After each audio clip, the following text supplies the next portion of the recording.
Welcome to the Awesemo.com early bird podcast for Monday slate of MLB action. I am Jason Foy. That is Terry McBride. Terry, man, how you doing, man? Doing pretty good, Jace. It's been a good weekend, nice and relaxing, a little bit frustrating on the DFS side. Had a good night a couple days ago and gave a lot of it back over the last two with some bumpy pitching selections on my end. But yeah, enjoying the weekend, enjoying baseball, can't be too bad.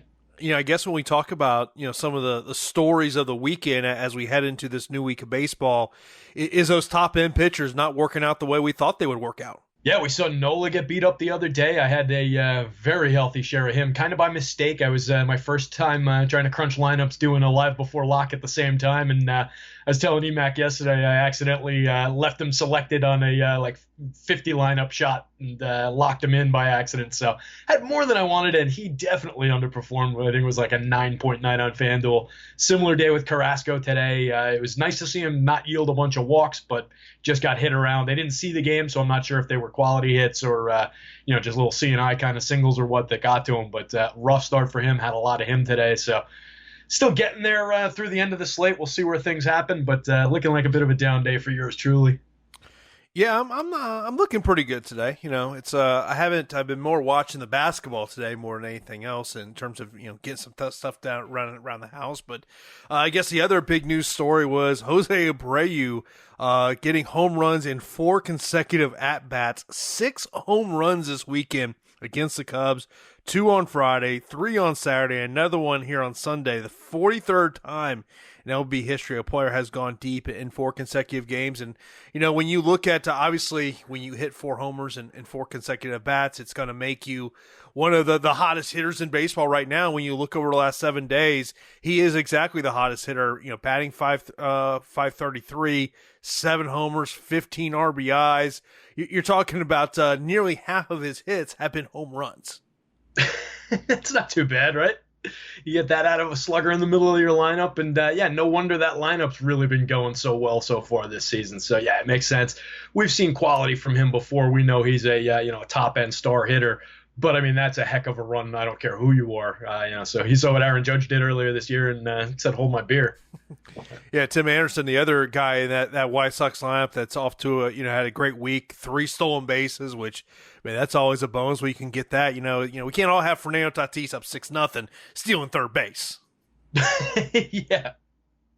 Yeah, he doesn't like those unwritten rules, huh? Stealing third base, hitting grand slams up big, But yeah, Timmy's a player I really like to get to. Nice to see him back in the lineup the last few weeks, and he's just been a house of fire since he came back, hitting a couple home runs, stealing some bases. So that's what he does. I don't have it in front of me, but I've cited it a few times recently. Just the last few years, the home run and steal quality, he just racks up those totals very nicely in those counting stats for you. So great option leading off atop that powerful lineup. Really like getting to him. Look, as a DFS player, I don't care about the unwritten rules. Yeah, no, me neither. As a baseball fan, I really don't. To be quite honest, a lot of them never really made a lot of sense to me. Yeah, he's probably becoming a bigger star because of it. Because it's bringing attention to him. Yeah, look, man, it's like I saw the other day someone had created this video of him walking up to the bat with the walk-up song being "Cry Me a River" by Justin Timberlake. I mean, look, hey, just ride with this, man. If Tatis saw that should be his walkout song from now going forward. But yeah, man, he is an incredible player and having off to a great start there. Yeah, that whole team is ranking too. The Padres team, they've been dynamite. Grand Slam Central. Yeah, another one last night, and some anonymous one. I mean, I know they got Tatis, Hosmer got one. I think Manny got one, but what was it? Cronenworth got one last night. And it's just some unexpected sources. So it's I saw. I guess it was, I don't know if it was like Friday or Saturday. So I guess one of the beat reporters for the Padres, I guess had said he would walk through downtown like in his underwear or something, and they asked Hosmer about it, and he goes, "I expect him to live up to that bet." Yeah, damn right. Say something like that in the press or in the media for sure. Got to. That's great. Of course, we'll let you know that today's show is sponsored by Yahoo Daily Fantasy Sports, the most trusted name in fantasy sports. One of the things you got to know about Yahoo DFS is that they now include CSV upload and CSV edit features for us looking to play those multiple lineups, which I'm pretty sure if you're listening to this podcast, you like to play multiple lineups, make better choices, choose Yahoo Daily Fantasy. And I will tell you, the top pitcher on Monday slate on Yahoo Daily Fantasy is Trevor Bauer at $59. So you got to pay up if that is a pitcher you're going to target. Of course, we'll talk about him as we go on through this slate. Of course, Monday slate, we got 9 games total. The main slate on DraftKings, FanDuel, and Yahoo starts at 7:10. That'll be a 7-game main slate. But FanDuel does have an all-day slate plus a 2-game slate of the 2 early games. And the very early game is going to be the Blue Jays and the Rays. They're going to kick off here at 3:10 each time here in Tampa Bay area. Tanner Rourke going for the Blue Jays. And, of course, you got Blake Snell going up for the Rays. Obviously, I don't know how many people are going to be playing these early games on FanDuel, but what's kind of your take on this one? Yeah, so I think we can definitely target some of those Rays bats against Rourke. He's an innings eater over his career, but he's never been like a standout kind of a guy. Always a guy who put too many guys on base, yielded a little bit of too much contact. This year he's been struggling. He's bottom quarter of most of StatCast categories, 25th percentile hard hit, 36th percentile ex velo allowed. 36th percentile ex Woba, so just not pitching well and a targetable pitcher. 152 and 159 home run per 9 the last 2 seasons, 2018, 2019, 1.75 to left-handed hitters in 2019. So I definitely think some of those, Austin Meadows up at the top of that Rays lineup, I think is a target. We can definitely get to a Brendan Lowy kind of a hitter in that Rays lineup. So a lot of different options there. We've got G-Man Choi in that lineup. The Yoshi Tatsugo is if he's hitting in there. So definitely a lot of go-tos. Dog just announced his presence coming into the room. A lot of options in the Rays, and then on the pitching side, I like Blake Snell. It's a short slate. I think he's going to be extremely, extremely popular, but I don't really see where you go away from him here. We like that Jays lineup in general. 66% whiff this year on his curve and his slider so far. Those were around 50% in 2019. Super heavy spin on all his stuff. Tremendous fastball velocity, tremendous fastball spin, creates a rising effect, makes the fastball very hard to hit, gets a lot of swing and miss, limiting quality contact. So absolutely can get to a lot of Blake Snell here.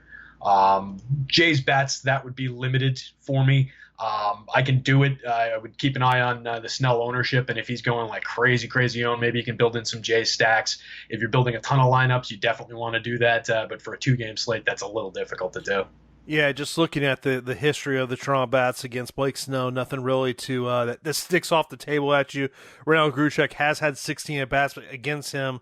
No homers, no RBIs, 125 average. Of course, he had a great week last week where from the 11th to the 19th, hitting 14 hits and 33 at-bats, 5 homers, 14 RBIs, and 10 runs scored. So that is something to pay attention to, but he has definitely slowed down here over the weekend. Now, the other early game is going to be the Marlins and the Nationals. We got Pablo Lopez going for the Marlins and Austin Voigt going for the Nationals. Yeah, Lopez going for the Marlins here. It's not the greatest spot in the world. I don't love the Nationals bats against him here, but I think a short slate, he's in play. We have to go to him. He's pitching reasonably well. He's limiting hard contact so far this year. 92nd percentile in exit velo, 91st percentile in hard hit rate. Allowing actually he's limiting barrels pretty well as well, doing decently in K percentage and whiff rate, so pitching fairly well. 20.4% strikeout rate for his career, only 112 on the home run per 9. He generates 50% whiff on his curveball so far this year, 42% on the changeup. So he's getting decent swing and miss stuff this year. 5 innings pitched in every game or more in every game he's started so far in 2020. So I like the option. We're paying for at least some hopefully guaranteed pitch counts, some guaranteed innings as long as these Nats don't get on top of them. I wouldn't go to it very much on a bigger slate, but again, short slate with only 4 options here, you're really limited in what you can do. So I think he's definitely in play. Definitely more so than Voth on the other side. Not a pitcher that I trust or really want to get to here. Not doing a good job limiting quality contact. 21st percentile on hard hit, 18th percentile ex Woba. Just guys are really getting to him. Doesn't sit anybody down with the strikeouts. He is allowing for his career only 74 innings pitched, but he's at 158 home runs per nine. So a little bit of an issue with the long ball so far, but it's a very small sample size. He did have some seasons under one home run per nine in the minors, so that's something that might correct, but ultimately just not a real DFS option for me. I think we might be able to even stack some of these Marlins bats on the other side. You build in a Matt Joyce, good lefty-righty numbers. You've got Corey Dickerson, same story there. Rookie Jesus Sanchez coming up as a lefty bat in the middle of this lineup that's supposed to have some prodigious power as a youngster. So I like some things we can do with that Marlins lineup. They're not completely dead in the water. Definitely not on a two-gamer. Yeah, the one bat I would mention about for the Nationals going up against Lopez just based on his history, and that would be Juan Soto, who's got 11 at-bats. He's got 2 homers, 5 RBIs. That's the one guy that on the Nats that I would mention in terms of bats there. But, of course, everyone's going to be looking at that main slate, which, of course, is going to kick off at 7:10, and it's going to kick off with the Cubs and the Tigers. Alex Mills going for the Cubbies and Casey Mize going for the Tigers. Of course, obviously the rookie for the Tigers coming off an outing where he went 4 1/3 against the White Sox, striking out 7. Of course, that was in his MLB debut. And on the other side, Mills, he's given up 10 runs on 12 hits in his last 2 starts. Yeah, a little bumpy, but this could be a very good little pitching matchup, little rookie pitching matchup. So I like what we've got on both sides a little bit. Getting a low projection from Mills and okay projection for Casey Mize. Mize coming into the league, former first overall pick, excellent numbers in college. Put up high 20s strikeout rate through the minors at basically every stop. 7 strikeout debut the other day against the White Sox. He's got really strong stuff. Throws a mid-high 90s 4-seamer and then cuts that down with a killer splitter that's low to mid 80s. Just dives off the plate. Big swing and miss pitch for him. So I like Mize here. I think we can get to some of them.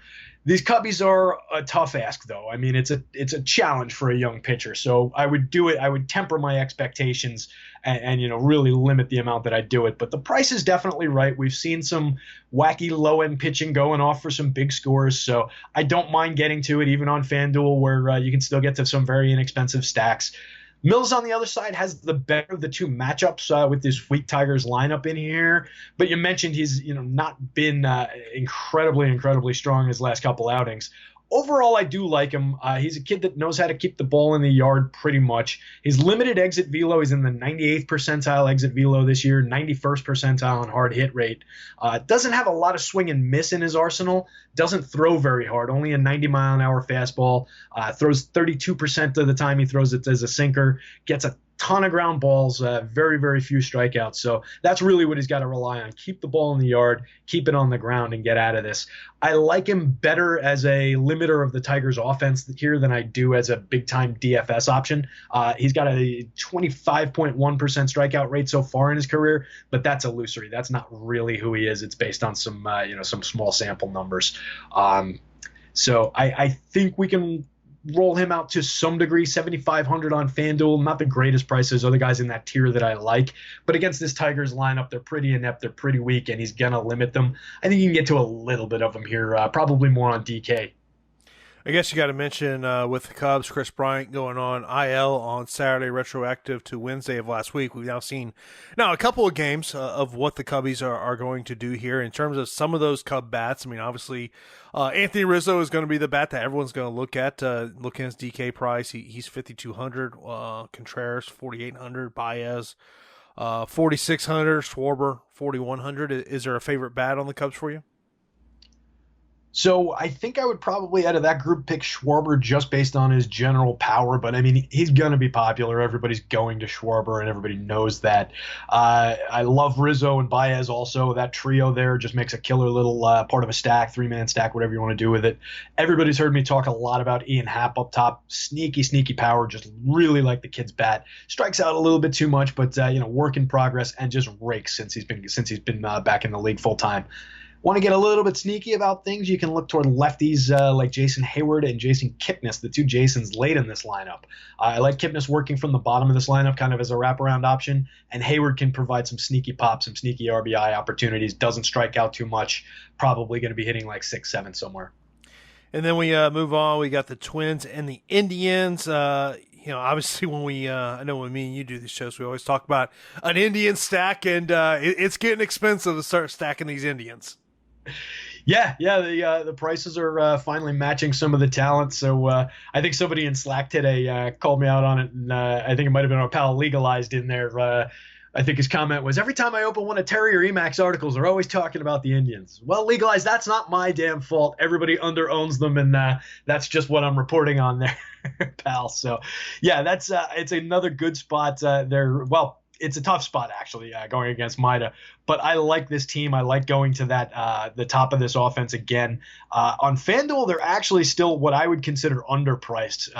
They're Hernandez is still at 2,700. The most expensive bat on the team is at 3,800. That's Jose Ramirez. It's just the nature of how FanDuel is doing pricing this year, so it's not really fair to call it underpriced anymore. It's appropriate for how they're creating the market, but it's under where they should be, used to be, however you want to put that in my head. So even against a good pitcher like Kenta Maeda, I think we can roll with some of these Indians here. I like the lineup basically 1 through 7, including Luplow and Santana on the bottom end. Franmil Reyes, just prodigious power that I mention all the time when I talk about this team. So I would expect they're probably going to be sneaky under-owned again tomorrow with Maeda on the hill. He's pitching great this year. Took a no-hitter into the 9th last time out. I think he threw 115 pitches. Really doing a good job limiting quality contact and hard hit across the board all year. Upper 25th percentile of everything that I talk about in StatCast, exit velo, hard hit, ex-woba, all those different things. So really, really nice year out of Maeda. But I think he can get to some Indians. I would take both sides of that one. I would also probably take some Savali here. I think he's in play. Even with this deadly Twins lineup, it's kind of a similar story on the other side of things. He's not pitching as well as Maeda, but he does a really good job keeping the ball in the yard. 0.69 home runs per 9 for his career. So that's going to probably limit this Twins power. He's a 29.5% sinker utilization, getting 40% whiff on his changeup and his curveball, 30% on his cutter, which is not necessarily exactly who he usually is. He's 56th percentile so far this year in K rate, 50th in whiffs. Generally speaking, he's like a 21.7% strikeout guy, 5.3% walk, so good control guy. The strikeouts are up a little bit, but I think he could put up a decent, sneaky little start here. I don't have his DK price in front of me. I don't love it at 9,300 on FanDuel. It's a little bit pricey. I would like it a little bit cheaper, maybe on DK as an SP2. And again, tough lineup here to go up against just top to bottom Jorge Polanco, Max Kepler, Nelson Cruz, Miguel Sano, Eddie Rosario, a couple guys out of the lineup, but just killer lineup, at least at the top part. So tough spot, but decent pitcher. Yeah, his DK price is 9,500. Over on Yahoo, he is $43. So something to pay attention to there. I mean, yeah, I think the one thing about Kenta in that spot is you mentioned about his last start, the no-hitter he took into the 9th inning in 115 pitches. That was the most of his career. So you kind of, there's part of me that helps to wonder if could this be a little bit of a letdown game for him in this spot. But yeah, man, those Indians bats, it's always, we always talk about the Lindors and the Ramirez's, but is there a value bat in that Indians lineup that has your eyes at this moment? So a guy I've mentioned a couple different times is Domingo Santana. He usually hits around 7th in this lineup. He's a right-hander, but I don't mind that here. He strikes out a ton. But he's only 2,500 on FanDuel. Get a decent projection on him. Get an okay power projection on him, and that's the kind of hitter that he is. This year he's sitting currently 177, 320, 323 slash, so 177 batting average. That's something that kind of is going to scare people away. Only a 145 ISO so far. WRC plus is 20% below league average. So I'm not selling a guy who's been exactly on fire so far this year, but there's a lot of quality in that bat. He can put a charge into a ball. He had 21 home runs and 507 plate appearances last season. Managed to steal the occasional base. Only 8 last year, but he's had seasons upwards of that. So I like him to be a little bit sneaky there as a low-owned play. I like him better than like Jordan Luplow on the back end of that lineup, not as much as Franmil Reyes.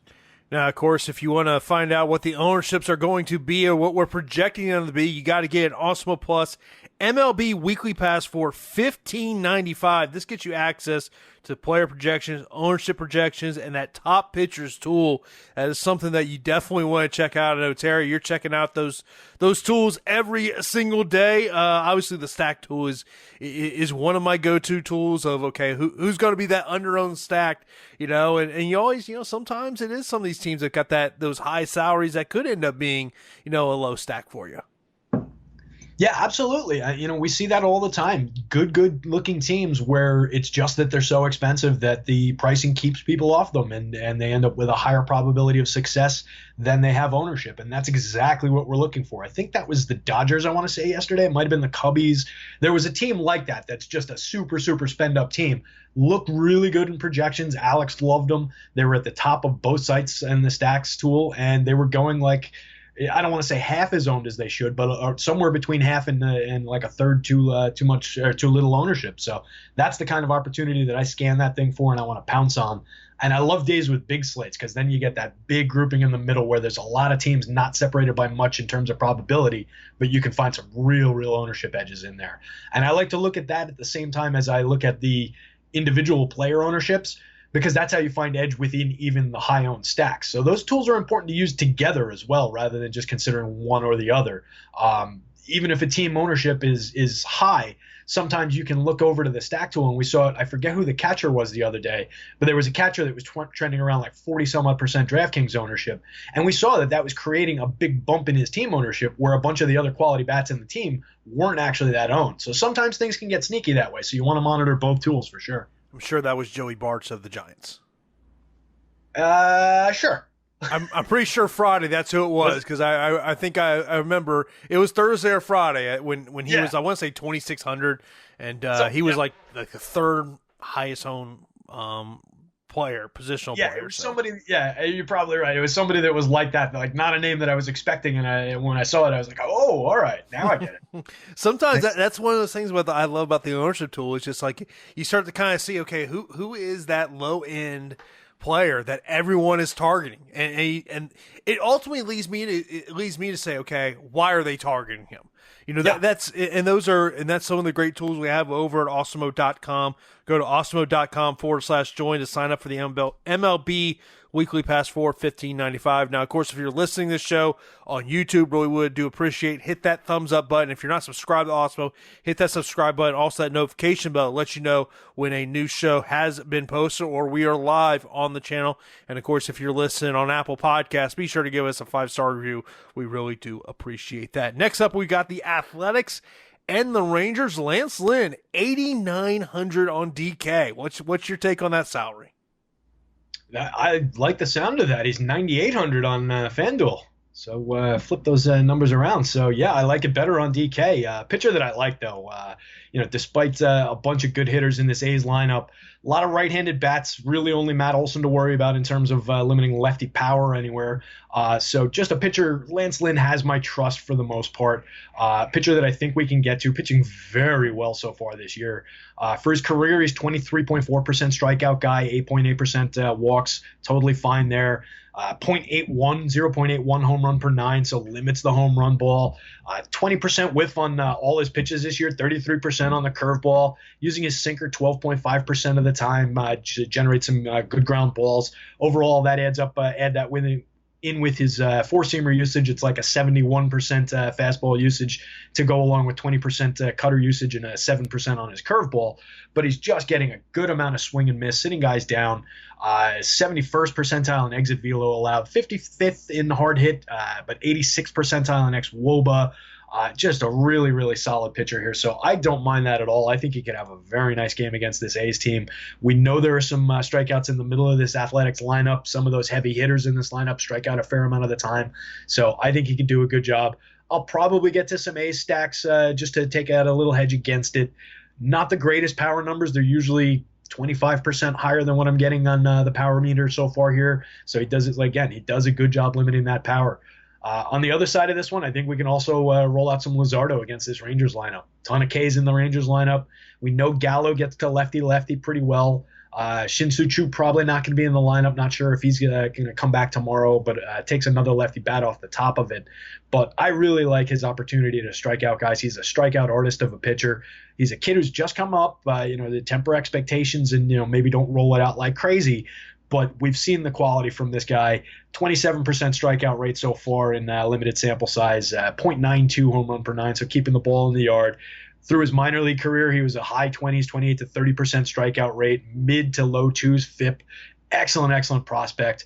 35% 35% usage on his sinker, getting 44% whiff on that big looping curveball that he's got, 53% whiff on his change. So dynamite pitcher. Let's see. In StatCast, he's allowing a little bit of hard hit this year, 36th percentile in exit velo, 57th in hard hit rate. So it's not tragic, but you'd like to see that come down a little. But again, just a hitter I think we can roll out on both sides. And I probably, in a matchups perspective, I like his matchup against the Rangers offense here more than I like Lynn's against the Athletics, even though I think Lynn is the better pitcher and the guy that I trust more, if all that makes sense. Yeah, Luzardo had 7 strikeouts in a win against D-backs last time out, where he pitched 6 1/3 scoreless innings. To the other side, Lance Lynn, he pitched against these A's back on August the 4th, only allowing 1 run on 3 hits.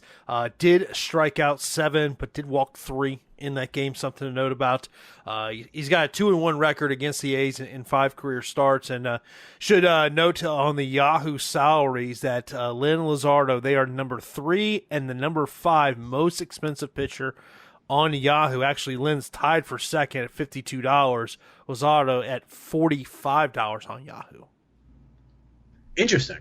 So just thinking about those pricing tiers, just to think it through for a quick moment, we had Bauer wasn't on this slate, though, was it? Or no, Bauer is on the slate. Bauer's number 1. Bauer's number 1 at 54? 59.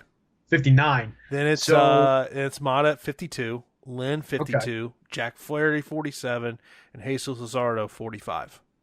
Okay, so we had, and I think Savale was in that 40-some-odd tier, too. So yeah, he's 43. Interesting group of pitchers. I think I might lean into Jack Flash there a little bit. Jack Flaherty sounds like a quality guy in that range. And then I think, I love Bauer, but I think maybe we could get to Lynn and probably pivot off some of the Bauer ownership that I would expect over there, even at that high price. Still paying up for a pitcher, but maybe paying up and being different about it in still a quality spot. That's interesting. I really like the way that Yahoo does their salaries just in general. It makes it really interesting, and you actually have to think through some of this stuff instead of just mashing some of these guys in. Yeah. You mentioned about Trevor Bauer. That's the next game we're going to talk about.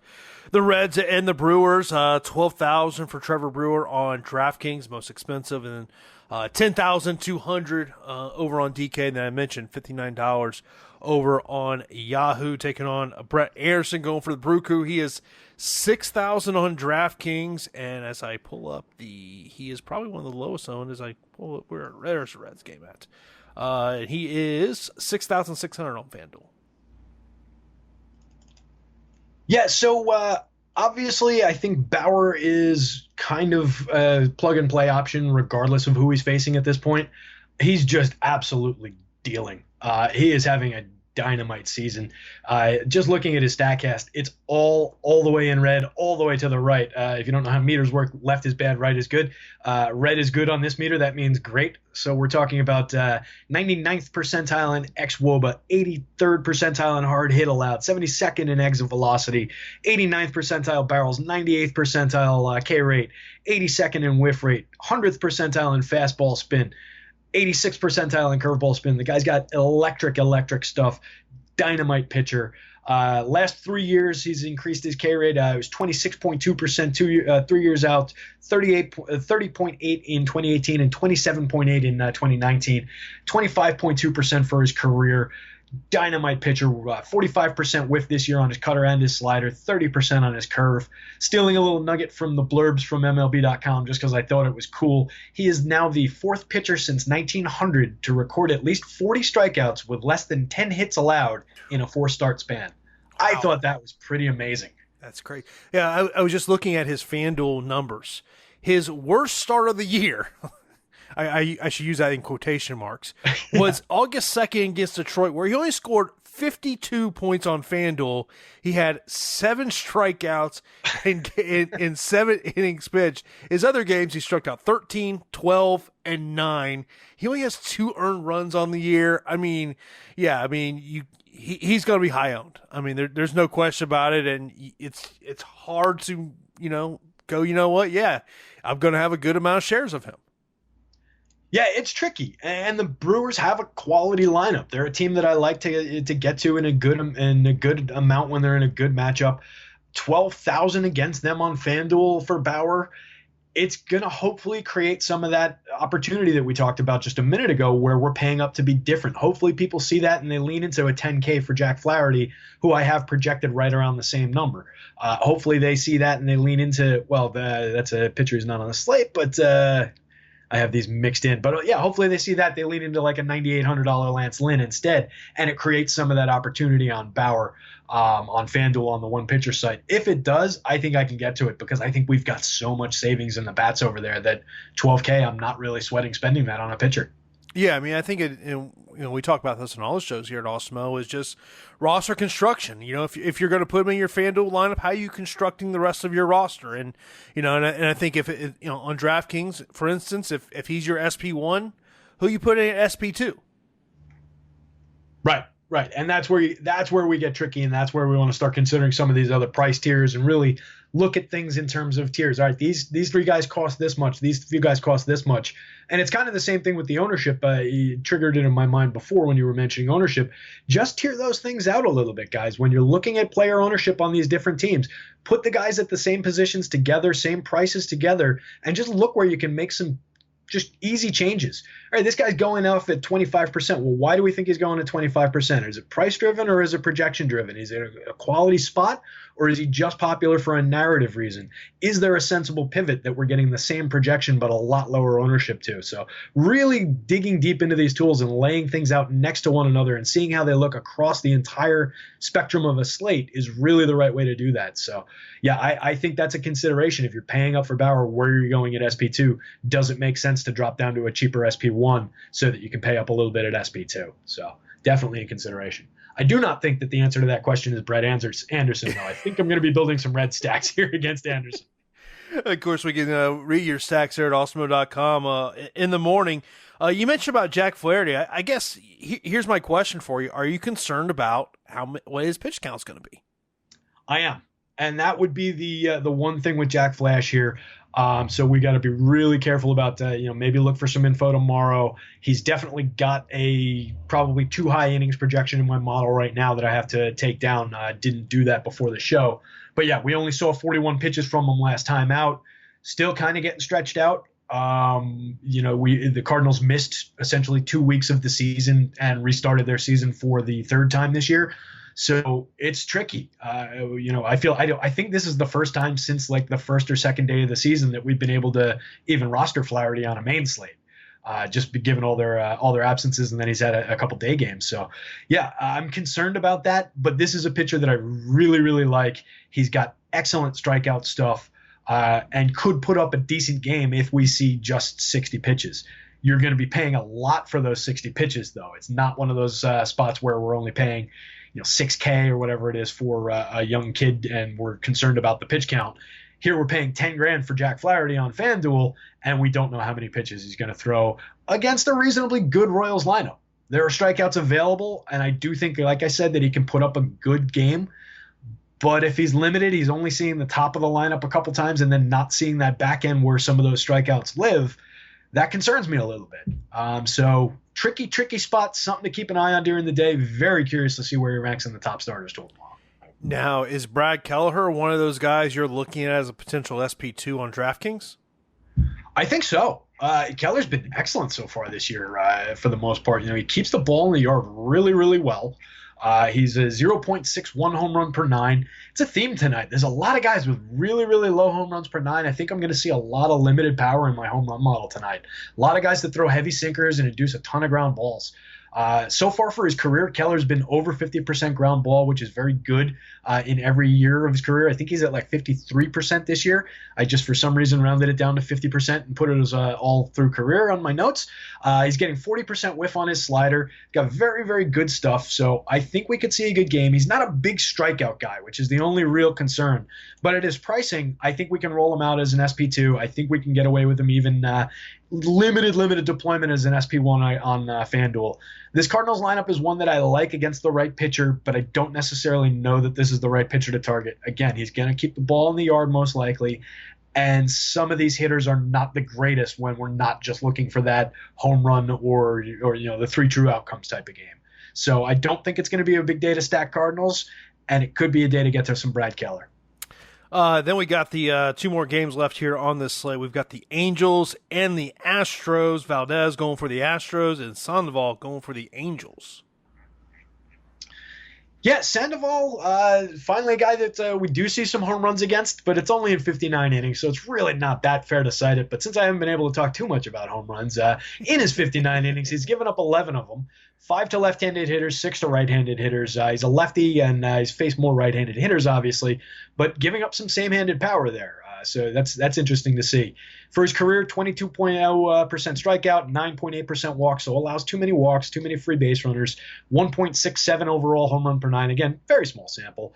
This year, 19th percentile exit velo, 3rd percentile hard hit rate, 16th percentile in strikeout rate, 41st percentile in whiff. So he generates some swing and miss, but doesn't sit a lot of guys down with the actual strikeout. So he's not great at finishing guys off. Against this Astros team, as a lefty, that's going to be pretty deadly. Despite the price, I'm going to have a lot of trouble justifying any Patrick Sandoval tomorrow. And he's a pitcher that sometimes people do go to. I don't think they're going to be going to him in droves in this matchup, though. I don't really see it. I think we can roster a lot of these Astros bats. I think they're going to be very popular, but it's a very, very good spot. And they are not that expensive. And this has to be a mistake, or I think he's still on the DL. Did Jordan Alvarez come back? No, this must be an he's DL. Yeah, he's done for the season, right? Yeah, he's not. Yeah, he got placed on the 60 on the 45-day list. I mean, he had surgery. Yeah, all right. So I've got an old projected lineup in here, but because that jumped out at me that he was priced at 2,000 on FanDuel, that would have been laughable. But you still got a ton of quality in this lineup, right? With George Springer, with Alex Bregman, Yuli Gurriel, Carlos Correa, Jose Altuve, despite his struggles, I've mentioned a ton of times. Hall of Fame track since he started his career as a hitter. Just a guy you absolutely do not have to worry about as a hitter. So I would get to these Astros early and often tomorrow. So I guess the question is, are you going to beat EMAC to the Astros stack tomorrow story? He gets them out before me, and they look so good, and I know that's a team he likes to go to when there's a bad lefty against them, so I bet he beats me to that one. Unless you see my column land miraculously before his, I bet he beats me to that one tonight.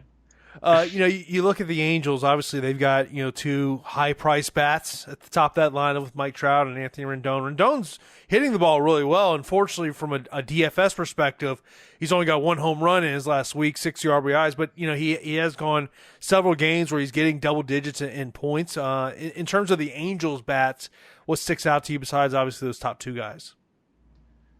Yeah, so we've got the top 2 guys, and then we can get to a few different Angels bats here against Framber.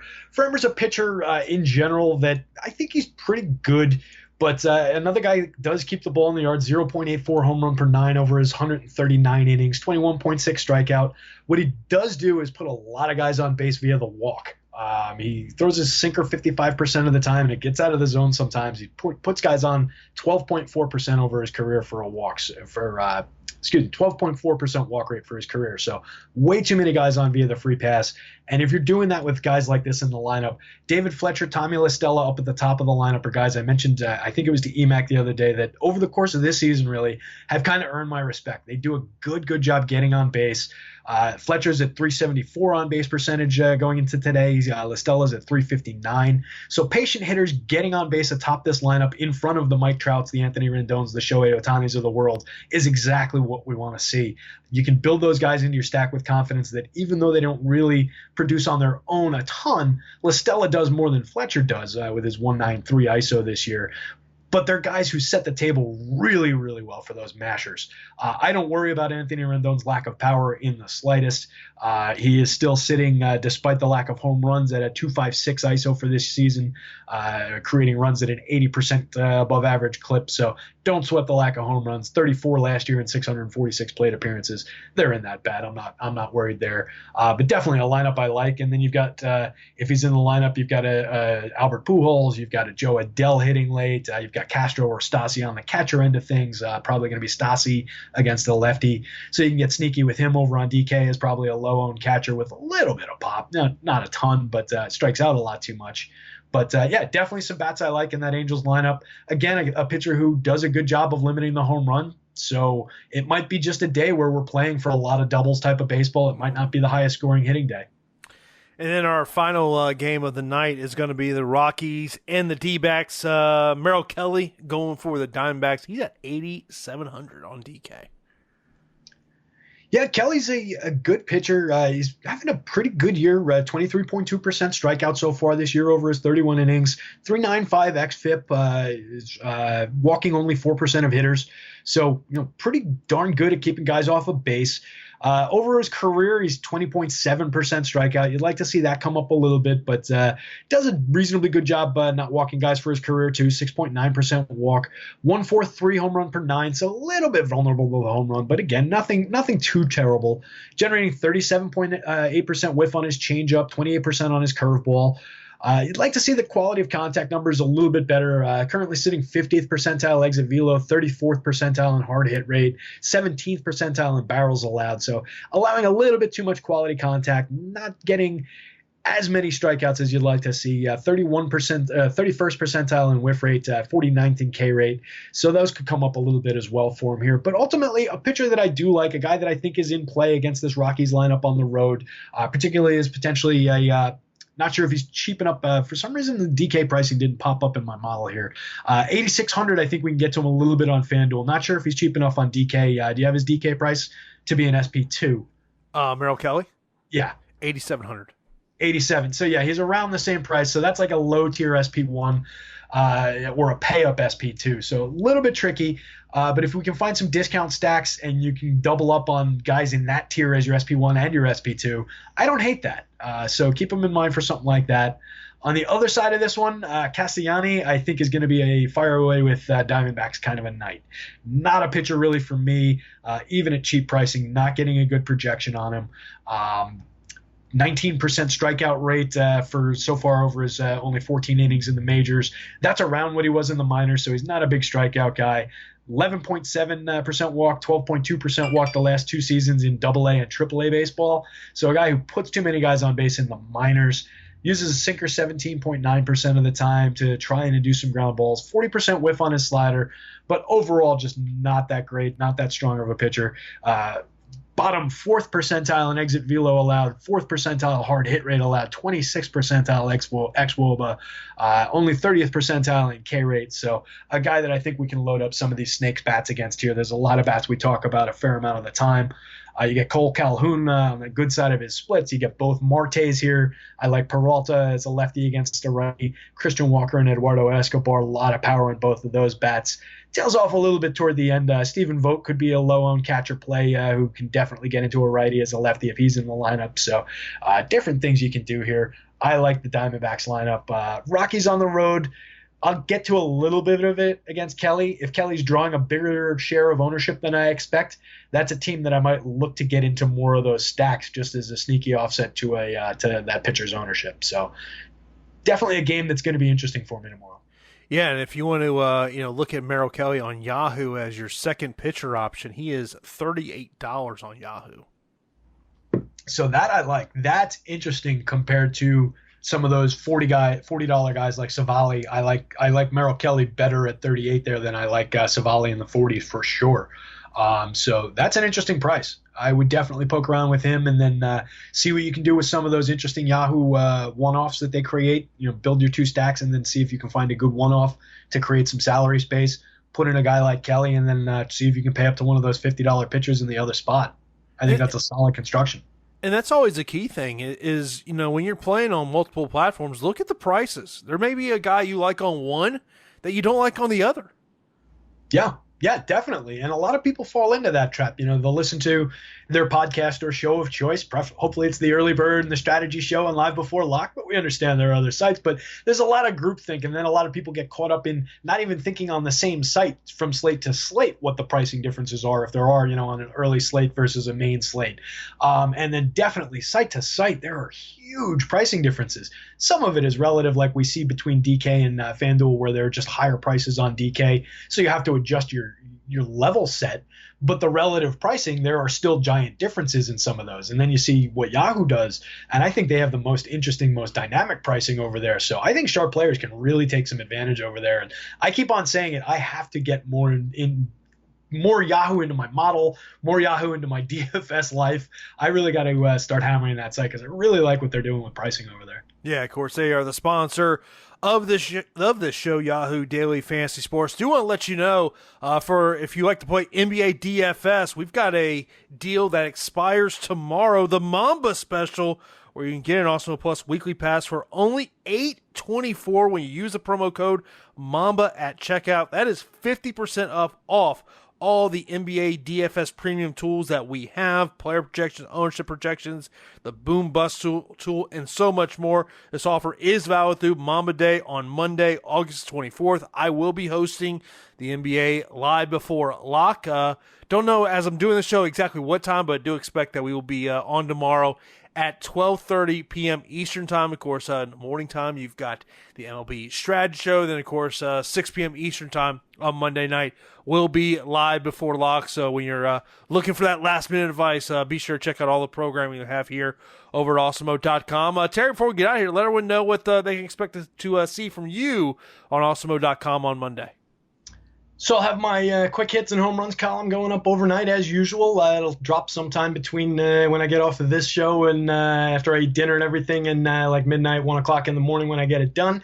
And then tomorrow I'll have Stack Slants, which utilizes the Stacks tool and really tries to dig in, look for some of those lower owned spots. So, and then in between, I'm going to be doing a lot of fantasy football research, man. I'm a little bit behind, but I got to get my ass in gear on fantasy football, and I'm loving what I'm seeing on the site. I don't know if you've checked out a lot of our different tools and everything, but the differences in our rankings and the advantage that can create at some of these drafts that I'm looking forward to, I think I'm going to smoke some of my friends this year. I don't know about you, but I'm really looking forward to it. So I'm planning on spending some of my night just personally just digging into some fantasy football stuff too. Well, I think we're today we're 3 weeks away from the first NFL Sunday, which is ridiculous. I am so far behind. Yeah, right there. Yeah, if you go over to Awesemo.com and take advantage of the season-long fantasy football draft kit that we have up there for $29.95, and be sure to check out great stuff there, as you mentioned, Terry mentioned. Yeah, 3 weeks today. I'll be in New Orleans. Nice. Yeah. Jealous. Going to be interesting being in an empty stadium in New Orleans, because New Orleans is, in terms of an indoor stadium, it is the loudest indoor stadium there is. It's not even close. It is not even close. Outdoor stadiums, KC's really loud. Seattle, I think, is the loudest. When that place is jamming, I have been on the sidelines, and thank God I have headphones on. I mean, thank God, because it gets super loud. But yeah, be sure to check out all the programming here have at Awesemo.com. So that's going to wrap it up for the MLB Early Bird podcast for the Monday, August the 24th MLB slate.